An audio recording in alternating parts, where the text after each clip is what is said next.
Hello guys! Gagawa tayo ng karyoka. Tara guys, samahan nyo ako. Ayan, balatan muna natin ang kamuting kahoy. Ayan ay nabili ko lang po ng 20 pesos. Mga 1 kilo po yan. Ayan, balatan po natin.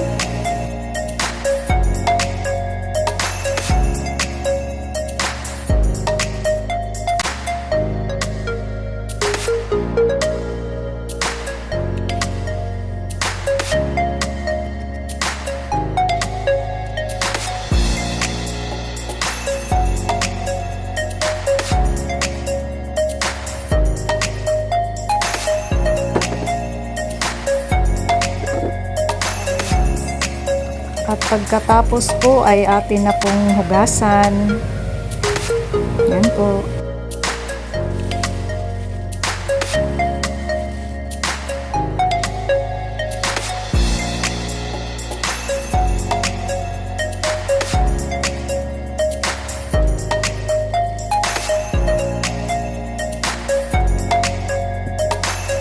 Ihanda po ang ating lagayan at saka ang ating gadgaran. At atin na po siyang gagadgarin. Ayan po.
Ayan po, tapos na po natin gadgarin yan. Ngayon, ihanda na natin ang ating pagpipigaan. Ayan na po ang ating ginadgad na kamuting kahoy. So, ngayon po, gagamit po ako ng strainer dahil wala po akong tela na pwedeng pagpigaan ng ating kamuting kahoy na ginadgad. Kaya ito okay naman siya kahit strainer lang po ang gagamitin natin pagpiga.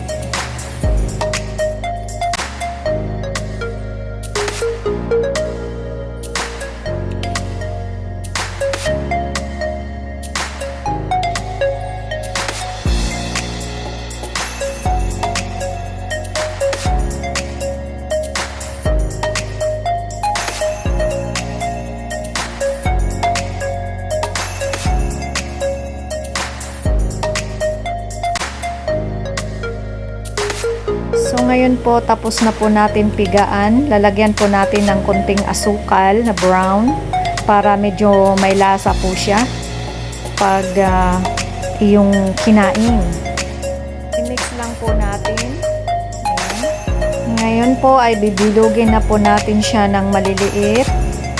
Ayan, tiyaga-tiyaga lang po sa pagbibilog dahil matrabaho po talaga siya. Kaya tiyaga-tiyaga lang po.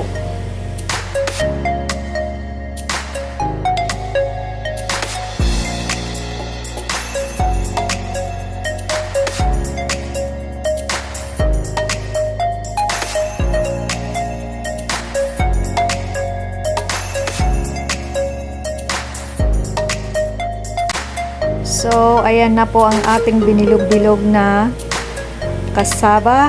So, ayan, ihanda na po natin ang ating mantika sa kawali. At ayan po, mag-umpisa na po tayong magprito. So, ayan, dahil po ang ating kasaba ay dilaw, ayan po, dilaw na po pag naluto kasi dilaw po ang ating kamuting kahoy.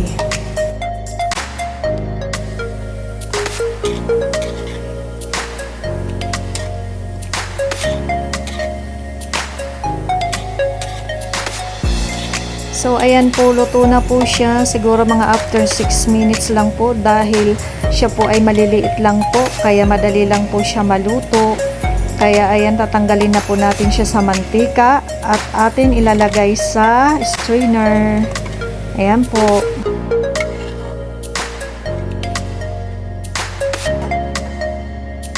So, ngayon po, ilalagay na po natin ang ating second batch.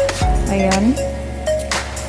Lulutuin na po natin siya. Dahil konti lang po yung aking kamuting kahoy, kaya 2 salang lang po siya. Ayan. Ayan po ay ibinenta ko po yan sa eskwelahan, sa school. Ayan. Mabilis lang po siya maluto. Yun lang po, matrabaho talaga siya. Ayun, tinusok po namin yan sa barbecue stick at saka gumawa po ako ng arnibal. Hindi ko po nakuhanan ng video ang paggawa ko ng arnibal. Kaya yan.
Ito po talaga ang aking pinaka-paboritong portion, ang tikhiman. So, tikman na po natin ang ating carioca. Napakasarap po. Kaya, thank you for watching guys. Bye-bye.